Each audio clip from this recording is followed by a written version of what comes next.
So I've been in Istanbul now for a few days, and I was pondering the best way to tell the story of this city.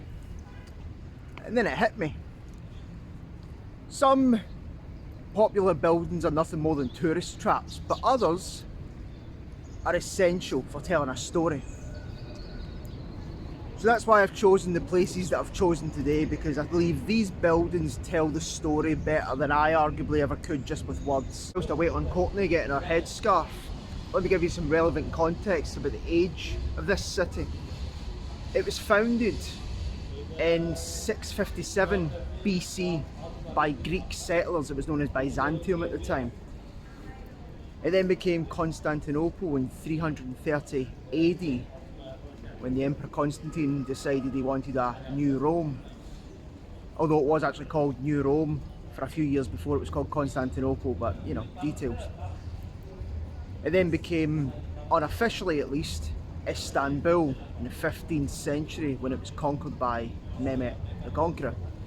Although it wasn't officially known as Istanbul until 1923.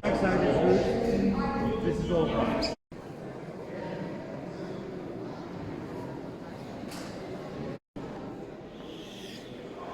Lucky number 7, let's go for that.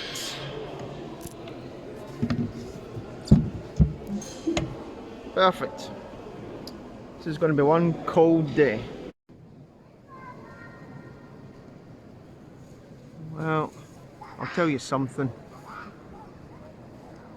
This place has not disappointed.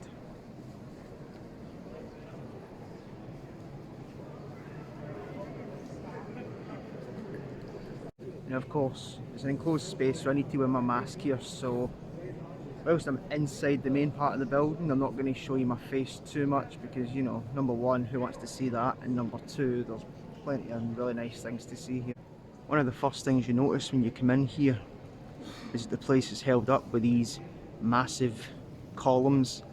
Now these were brought in from a number of places, Egypt, Syria, in the 6th century after an earthquake. They brought in extra ones from Lebanon to hold it up, and there's also a few that were brought in from the Temple of Artemis, which goes back thousands of years. You might have also noticed these sort of ornate candle holders. They hold electric lights now, but they symbolise Suleiman the Magnificent's defeat of the Hungarians.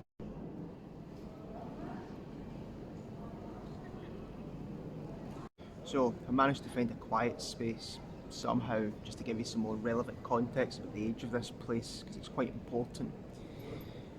This isn't the first church that was built here. It used to be a church before it was a mosque. The first church was built in the 4th century, and like a lot of buildings in the 4th century, they made it out of wood, so it burned. They then built a second church that they built in the 5th century, and again made of wood, so in the 6th century it also burned down after a crowd at a chariot race started to riot and they tried to overthrow the emperor and stuff like that. And you thought Fenerbahce and Galatasaray fans were mad. Well, these are their ancestors, what do you expect?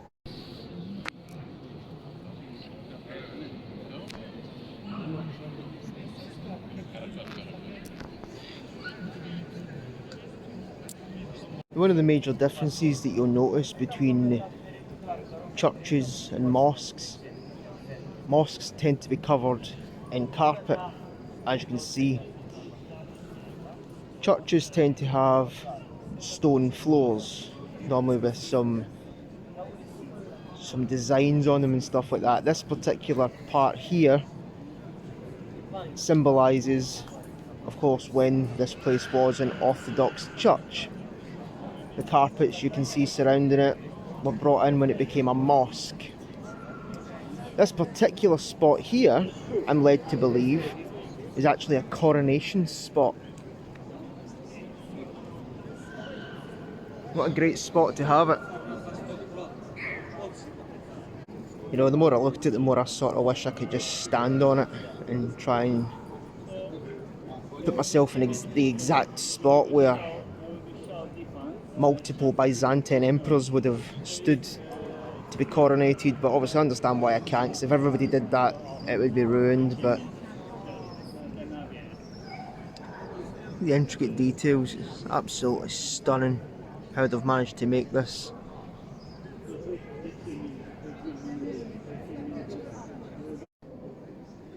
Now, this place used to be filled with stunning mosaics, which unfortunately were either covered over or desecrated. I mentioned earlier that this place had survived being robbed and plundered. Well, at one point the Fourth Crusade came in here, and rather than going to the Holy Land and attacking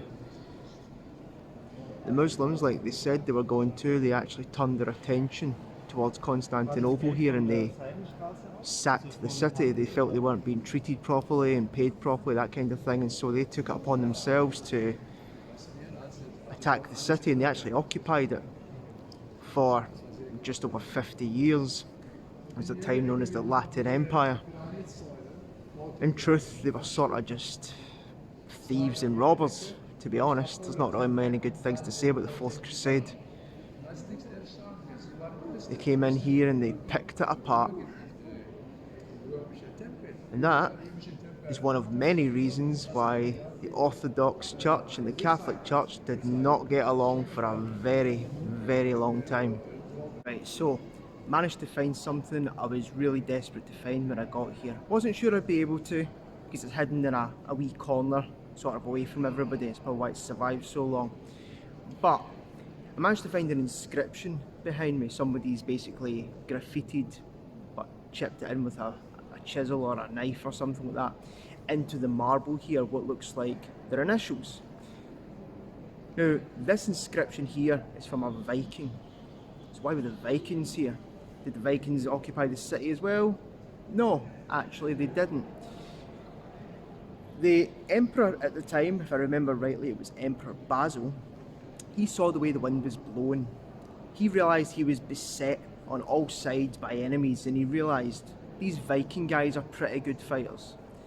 Now, he could wait for the Vikings to come to him, down from what's modern day Ukraine. We're talking about the Kiev and Rus here. And that could be yet another enemy for the guy to contend with. Or he could do a deal with them. And he did. He decided to hire the Vikings as mercenaries. What you might call the special forces of the Byzantine army, and these guys were spectacularly good fighters. They were loyal as long as you treated them right, and they would fight to the death for you as well.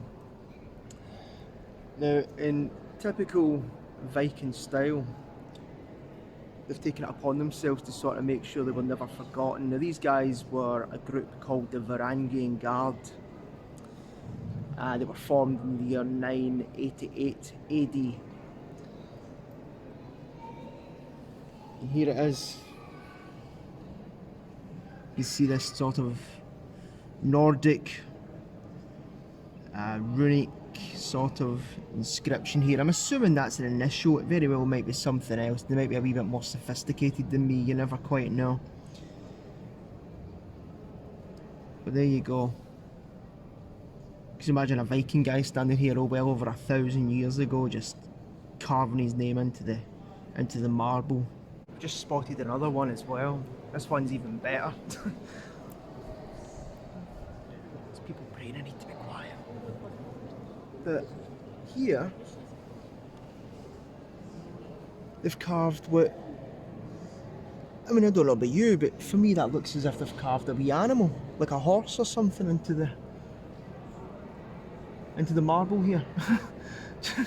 I mean, it's not exactly going to win any prizes for the greatest artwork ever drawn, but I suppose when you're using a knife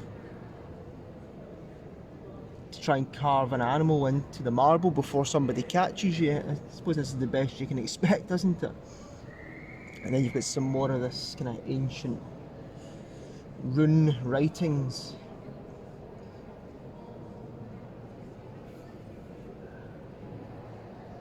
I don't know, I find it amazing when you stand in basically the exact spot some guy would have been stood 1,000 years ago, getting up to no good, you know. I'm pretty sure this wasn't sanctioned by the people who ran the place at the time, but you know, when did the Vikings ever stop to care about that? Brilliant.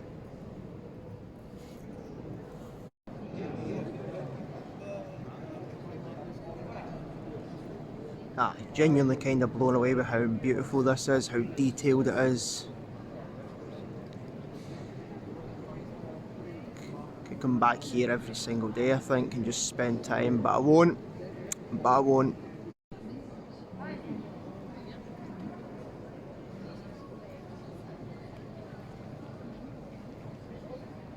Probably worth mentioning as well that this place has only been a mosque again for about a year. In 2020 it was redesignated as a mosque again after being a museum since the 1930s. As part of Ataturk's attempt to make Turkey secular, he made this and a few other buildings into museums.